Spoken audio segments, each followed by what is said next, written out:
Just enter this nationwide keyword on our website. Bonus. That's bonus. Enter it now. Listen to The Rob Dibble Show on your smart device. Just say play Fox Sports 97.9 Hartford. Back on the Rob Dibble Show with Ben Darnell on your afternoon drive. Joining us on the Rob Dibble Show hotline here on Fox Sports Radio, Tim Brando with Fox Sports 1. They will be on the call tonight. UConn versus Providence, and Tim Brando is in our area code. And how are you, my friend? I'm wonderful. I was treated to a nice breakfast from my version of Morgan Freeman and Driving Miss Daisy, although it's Timmy B instead, Donnie Marshall. Oh, you got Donnie. That's right. Donnie's on the call with you tonight. Yeah, Donnie's got me. So, he gave me the tour of the campus that I had not seen. Here's where I went when I was on my trip, and the first time I was ever called a blankety blank by Jim Calhoun. Yeah.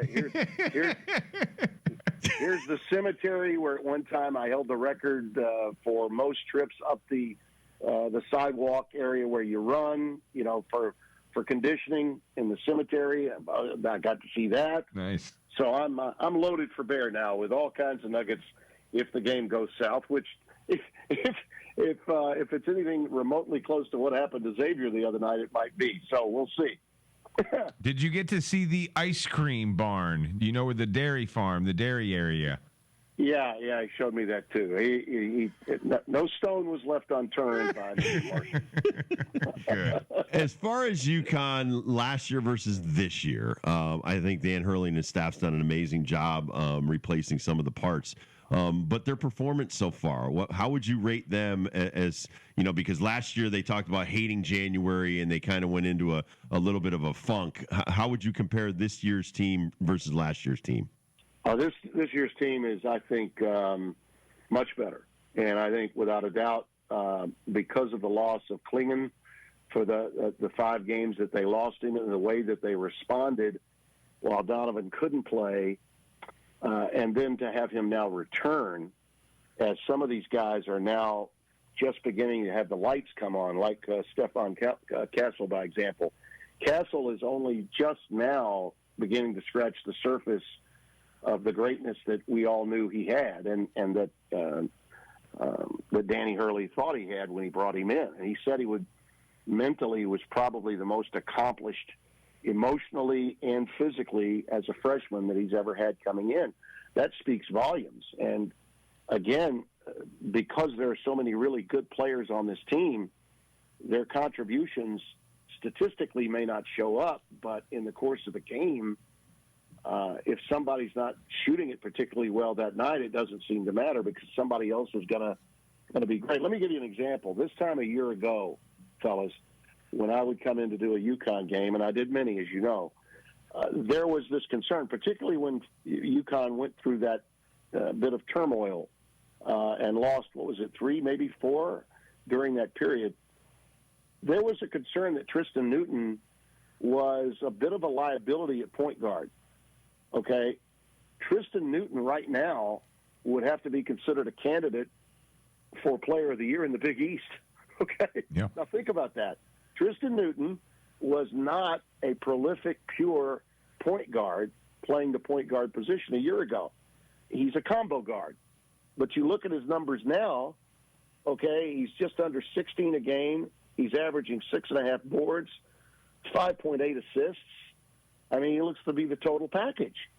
And that's a long way from where he was. And it's not that he was bad last year. It was just when you put him up against Jackson, you put him up against, the combination of Sonogo and Klingon, and then you looked at the other parts that they had on that team, Newton seemed to be, of the group of 5 that were on the floor to start a game, he looked to be the most exploitable player, okay, for teams to try to take advantage of, all right?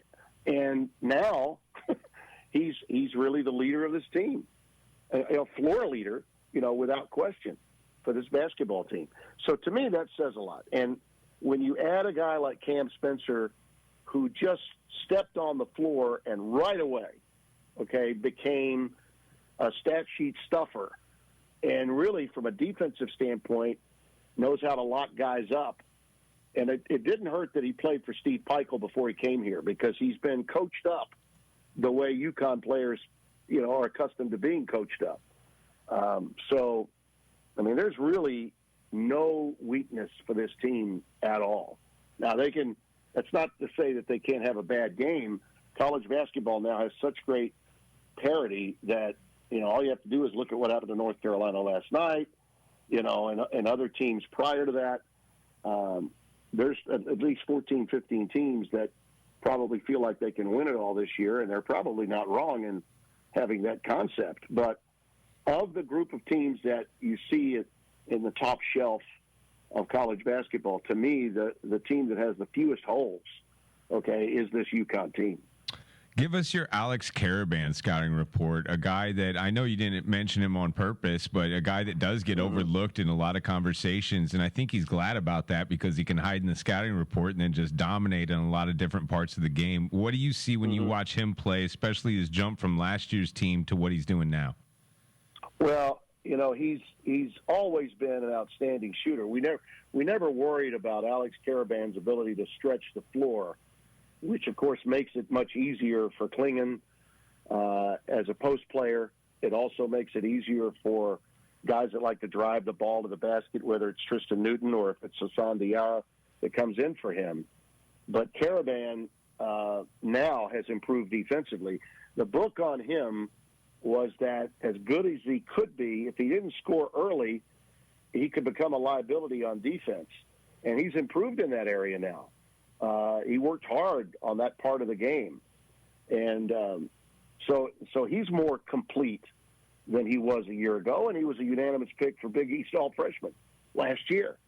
So when you got a guy that was that good and yet could be easily overlooked, that tells you, again, a great deal about the extreme depth that this team has in a given game. Look, you got guys that are accustomed to being BMOCs, all right, guys that are accustomed to being stars, whether it's a 4-star recruit like Jalen Stewart that is Donnie's second cousin that they got in here from Seattle, that area.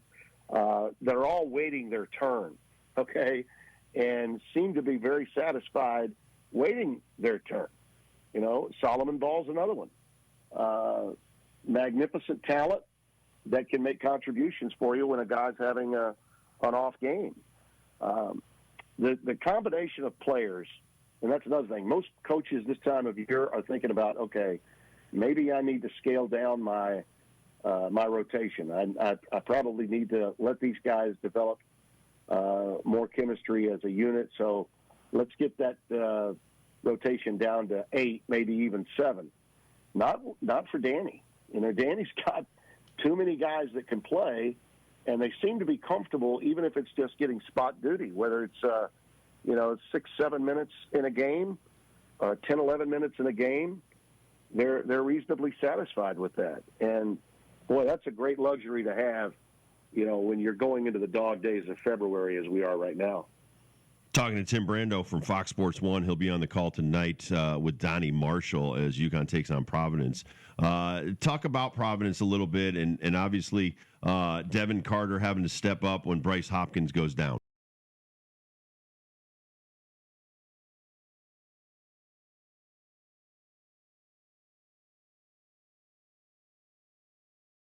Was a hell of a talent.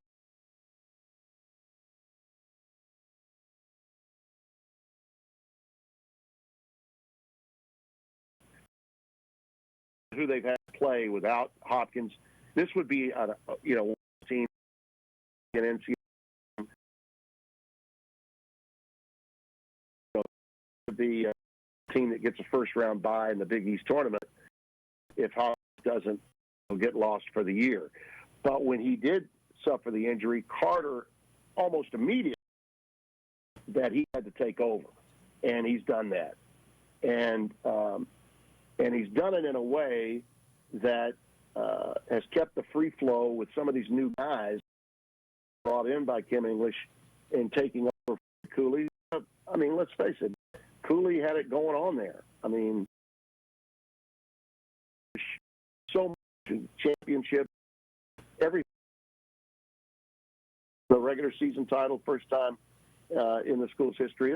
Those are size 22s for English to step into, and he's done it, I think, beautifully with guys that he brought in from George Mason that had the game of someone better than an A10 talent, so to speak, whether it's Dual or somebody else that came with him like an Oduro. You know, Josh Oduro, I think, took the league by storm.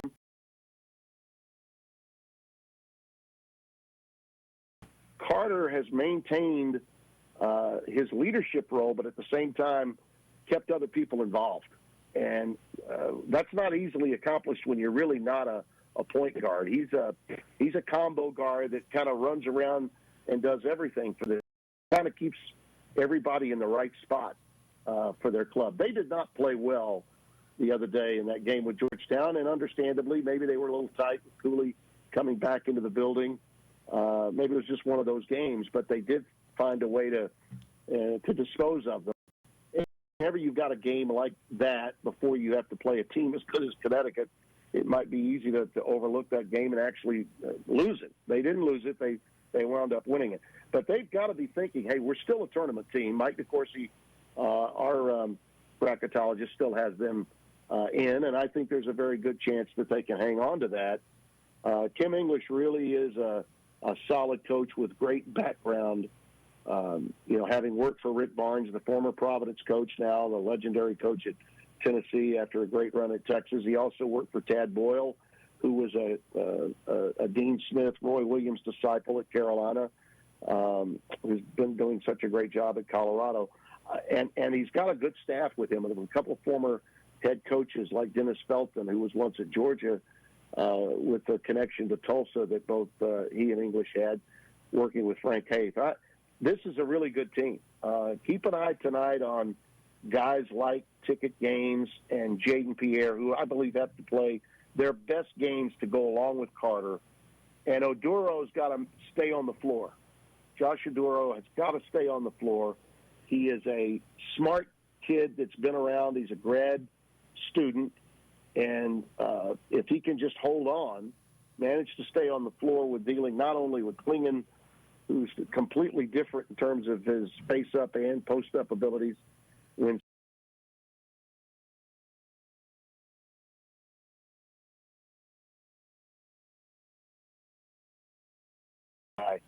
to me, that's the key to the game, is how Oduro holds up. Tim's right, 14.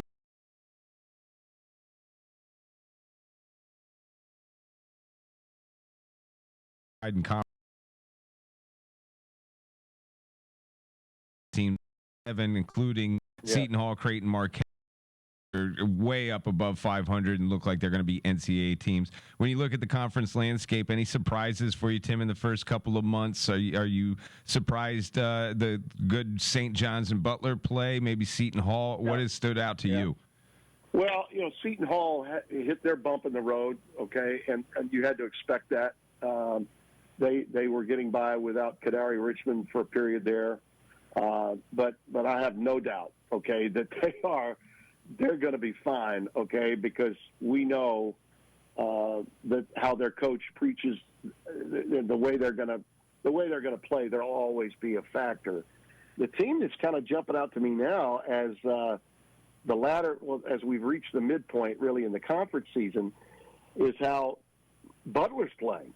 Thad Matta is now getting that team to play at a very high level.